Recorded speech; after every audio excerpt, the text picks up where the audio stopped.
दूसरा वर्गीकरण का तरीका कि हाइड्रोजन एटम कितने हैं, हाइड्रोजन एटम की संख्या के आधार पर हम लोग हेलो अल्केन को कैसे क्लासिफाई करें। तो उसके आधार पर क्लासिफिकेशन का तरीका है, पहला देखिए आपके सामने है स्क्रीन पर, मोनो हेलो अल्केन। नाम क्या है? Mono hello alkane. आप जानते हैं मोनो टर्म का मतलब एक, एक के लिए मोनो शब्द यूज किया जाता है, यानी मोनो हेलो यानी कितने हेलोजन होंगे? एक हेलोजन होंगे। यानी वैसा कार्बनिक यौगिक जिसमें, यानी वैसा अल्काइल हैलाइड जिसमें मात्र एक हेलोजन एटम हो, हम लोग नाम क्या कहेंगे? Mono hello alkane. अगर एक हेलोजन एटम हो मोनो हेलो अल्केन, इसका सामान्य सूत्र क्या है? तो CnH2n+1। यहाँ पर देखिए डेफिनेशन, अल्काइल हैलाइड जिसमें केवल एक हेलोजन परमाणु जुड़ा हो। जैसे आप एग्जांपल ले सकते हैं CH3, CH2, CH2, Br। पूरे कंपाउंड में कितना हेलोजन है? एक ही हेलोजन है, यानी सीधी सी बात है, जंगल में एक ही शेर है, एक ही हेलोजन है, नाम क्या पड़ेगा? Mono hello alkane. ठीक है इसका। चलिए दूसरा है डाई हेलो अल्केन, यानी कंपाउंड देख के बता देंगे, एक हेलोजन है तो मोनो, अगर दो हेलोजन है तो डाई। नाम से देखिए डेफिनेशन कहता है कि form due to displacement of two hydrogen, यानी दो हाइड्रोजन को अल्केन से हटाएंगे, दो हेलोजन जोड़ेंगे तो डाई हेलो अल्केन बन जाएगा। यानी वैसा अल्काइल हैलाइड जिसमें दो हाइड्रोजन परमाणु उपस्थित हो, क्या कहलाएगा? डाई हेलो अल्केन कहलाता है। फॉर्मूला क्या होगा? क्योंकि आपने दो हाइड्रोजन हटाया इसलिए फॉर्मूला होगा किससे हटाया? अल्केन से। अल्केन का फॉर्मूला क्या था? CnH2n+2। आपने दो हाइड्रोजन को हटा दिया, उसके जगह पर दो हाइड्रोजन जोड़ दिया, फॉर्मूला बना CnH2nx2। ठीक है। डाई हेलो अल्केन को हम लोग फंडामेंटल ऐसे दो भागों में बांटते हैं, लेकिन यहाँ तीसरा भी प्रकार बताएंगे जिसे हम लोग टर्मिनल डाई हैलाइड कहेंगे। पहले एक करके हम लोग देखते हैं। पहला है क्लासिफिकेशन जेमिनल डाई हैलाइड। पहला क्या है? Geminal di halide. Geminal di halide में अगर देखें तो कहता है कि both hydrogen atom are attached to same carbon atom. सीधा सा बात है, जेमिनल का मतलब समझना, जुड़वा। जेमिनल का मतलब जुड़वा। अगर अगर दोनों हाइड्रोजन एटम एक एक कार्बन पर, दोनों हाइड्रोजन एटम एक ही कार्बन पर हो, जुड़वा हो मतलब एक ही जगह पर हो, ठीक है, एक स्थान पर हो, जैसे एक ही कार्बन पर उपस्थित हो, उसे हम लोग क्या कहेंगे? Geminal di halide. जैसे देखिए एग्जांपल में हम लोग लेते हैं CH3 CH, अगर दो क्लोरीन इसी से जोड़ दें तो दोनों क्लोरीन एक ही कार्बन पर उपस्थित है, नाम क्या होगा? Geminal di halide. अगर दूसरा कंपाउंड इस प्रकार अगर हम लोग बनाए, देखिए साइक्लिक कंपाउंड साइक्लोहेक्सेन है, अगर ब्रोमीन यहां जोड़ दिए, यहीं पर दूसरा ब्रोमीन जोड़ दिए, दोनों ब्रोमीन एक ही कार्बन पर उपस्थित है, नाम क्या होगा? Geminal di halide.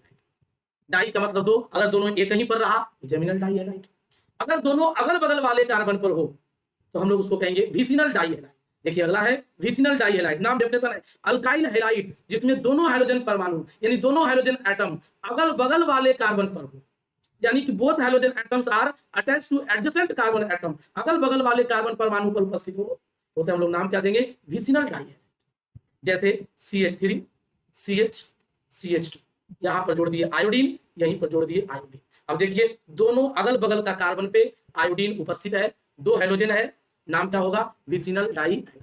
नाम क्या होगा? विसिनल डाई हैलाइड, यानी अगल बगल पे है vicinal. V for various, V for vicinal. देखिए ट्रिक याद कर सकते हैं आप, V का मतलब वेरियस भी होता है और वेरियस मतलब अलग अलग, यानी अगल बगल वाले कार्बन पर हो तो उसे विसिनल कहेंगे। अगर G फॉर जुड़वा भी हम कह सकते हैं, लगे जैसे होता है लेकिन जुड़वा समझो, जुड़वा तो अगर एक ही कार्बन पर रहे तो जेमिनल, अगल बगल वाले कार्बन पर रहे तो विसिनल। तो यहाँ पर और भी एक एग्जांपल में आप ले सकते हैं। चलिए साइक्लोपेंटेन ले रहे हैं, एक क्लोरीन यहाँ जोड़ रहे हैं, एक क्लोरीन यहाँ जोड़, आप हाइड्रोजन में कोई भी ले सकते हो, फ्लोरीन क्लोरीन ब्रोमीन कोई भी ले सकते हो। तो अगर यहाँ पर ले लिए तो दोनों देखिए अगल बगल वाले कार्बन पर है, क्या होगा? Vicinal die halide. नाम देंगे विसिनल डाई हैलाइड। तीसरा एक इसकी इन दोनों के अलावे एक और हम लोग बात करेंगे, terminal di halide.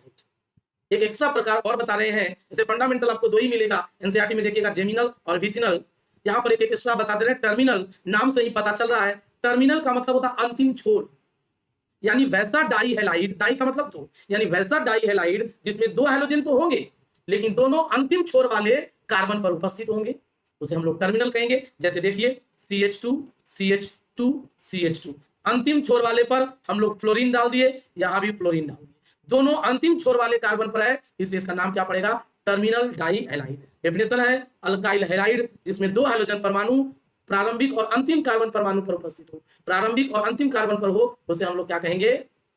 Terminal di halide. ये हो गया पहला कि मोनो हेलो अल्केन जिसमें एक हाइड्रोजन हो, दूसरा डाई, डाई में दो प्रकार का था, तीन प्रकार से देखे तो जेमिनल, विसिनल और टर्मिनल।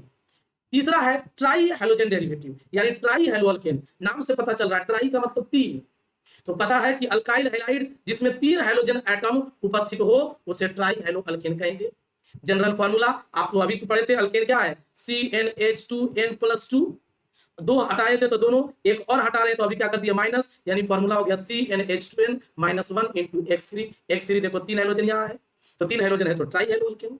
यहाँ पर तो कहता है कि मीथेन का ट्राई हेलोजन डेरिवेटिव को, जैसे पहला try halogen derivative CH3 CH, यहाँ पर डाल दिए Cl, यहाँ पर CH, फिर डाल दिए Br, फिर डाल दिए CH2 और यहाँ पर फिर कर दिए Cl। देखो एक हाइड्रोजन, 2 हाइड्रोजन, 3 हाइड्रोजन, 3 हाइड्रोजन परमाणु है, नाम क्या होगा ट्राई हेलो अल्केन।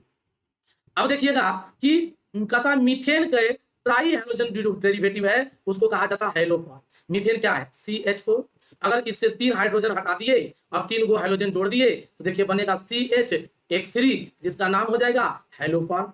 नाम क्या हो जाएगा हेलोफॉर्म। अगर आप X के जगह फ्लोरीन रखे नाम होगा फ्लोरोफॉर्म, अगर X के जगह क्लोरीन रखे नाम हो जाएगा क्लोरोफॉर्म, अगर X के जगह आप ब्रोमीन रखते हैं नाम हो जाएगा ब्रोमोफॉर्म, अगर आयोडीन रखते हैं तो नाम हो जाएगा आयोडोफॉर्म। ठीक है, इस प्रकार ट्राई हेलोजन डेरिवेटिव।